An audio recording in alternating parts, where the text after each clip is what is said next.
আসসালামু আলাইকুম ওয়া রাহমাতুল্লাহ।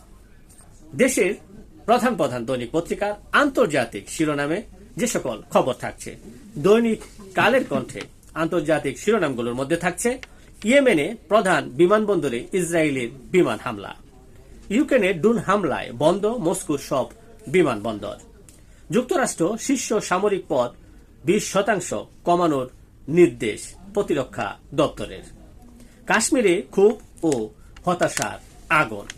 দৈনিক ইত্তেফাকে আন্তর্জাতিক খবরগুলোর মধ্যে থাকছে একদিনে গাজা, ইয়েমেন, লেবানন ও সিরিয়ায় ইসরায়েলি হামলা, যুক্তরাষ্ট্র ও ইরানের মধ্যে ন্যায্য পারমাণবিক চুক্তি চায় রাশিয়া, সামরিক শীর্ষপদ কমানোর সিদ্ধান্ত মার্কিন প্রশাসনের।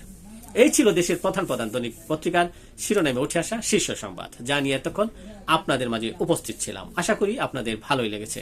সার্বিক খবরের বিবেচনায় যদি আপনাদের কোনো অভিমত, অভিব্যক্তি, সমালোচনা কিংবা কোনো পরামর্শ থেকে থাকে তাহলে অবশ্যই কমেন্টসে জানাবেন। আপনাদের কমেন্টসের প্রত্যাশায় আজকের মতো এখানে বিদায় নিচ্ছি। আবারও দেখা হবে আগামীকাল ঠিক একইভাবে। সে পর্যন্ত অবশ্যই ভালো থাকবেন, সুস্থ থাকবেন। আসসালামু আলাইকুম ওয়া রাহমাতুল্লাহ।